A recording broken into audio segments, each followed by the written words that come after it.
Hello! I am glad to have you joining me. Your textbook discusses quite a few examples beyond Mendel's work, so be sure to study these pages in your book independently. Regardless of that, we will move on to talk about sex-linked inheritance. Remember, our earlier examples were about these chromosome pairs from 1 to 22, and they were known as autosomes. But what if the characteristic that we are studying is on chromosome pair 23? Yes, these were called sex chromosomes, and in this case, we would be talking about sex-linked inheritance of a characteristic. So, females were XX and males were XY. This means that a female gamete, which is an egg cell, there is always going to be X there, right? For males, a sperm cell can contain either X or Y. And then these results offspring and so on. What is really interesting is that a lot of the research on sex-linked inheritance has been done using a fruit fly as a model organism. And this is because they make an excellent model organism, and especially in a sense that they have same-sex chromosome pattern as humans.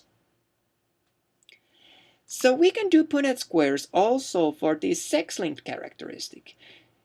It just looks a tiny bit different. Let's go through this in a more detail, one step at a time, so nothing to worry about. So what we have is that we have a male and female. And of course, for a male, we have 23rd chromosome pair as XY. Never mind the little superscript letter B at this stage. And for a female, we have, of course, XX. And again, at this point, you can ignore the superscript letter B's. Well, we also have this key to help us to see that a capital B stands for normal vision, and lowercase b is for color blindness. Well, if we study what we have as parents, using this knowledge, we can find out that father has a normal vision, and mother has one allele for normal vision and another allele for color blindness. This means that she will have a normal vision, as normal vision was dominant and only one dominant allele was enough for it to be the phenotype. But she also carries a gene for color blindness, although she herself was not colorblind.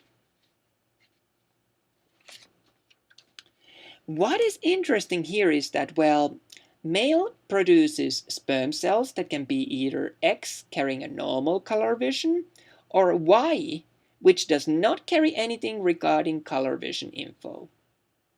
So male's color vision status will be always defined by what he inherits from his mother, because he will always inherit from father the letter Y, which in this case carries no info regarding color vision. So let's add what father passes onwards to the offspring into this table.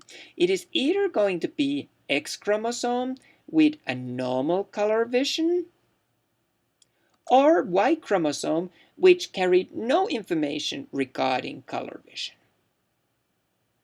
Now all we have to do is to add the information from mother's egg cells.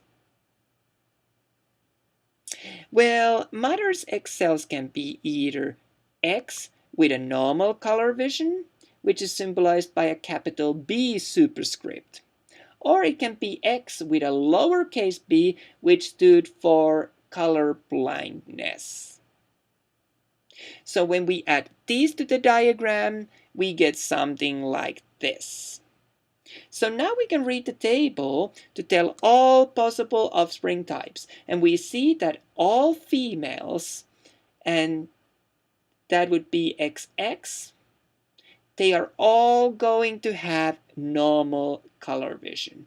This is because they all have one capital B letter superscript. And for males, you will have 50-50 chance of getting a colorblind child.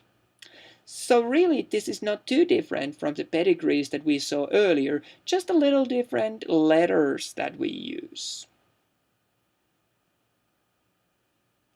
Now, this does not look too different for pedigrees either. What we find out with X-linked pedigrees is that males are usually affected. Affected male can have parents that appear normal, but the mother has to be at least a carrier.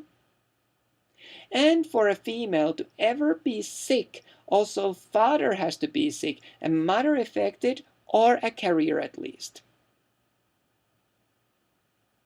Color blindness is one very good example of sex-linked disorders. But there are others, such as Duchenne muscular dystrophy. So this concludes all that we have to discuss in this chapter. I have also included next a video about how to draw a Punnett square for sex-linked conditions.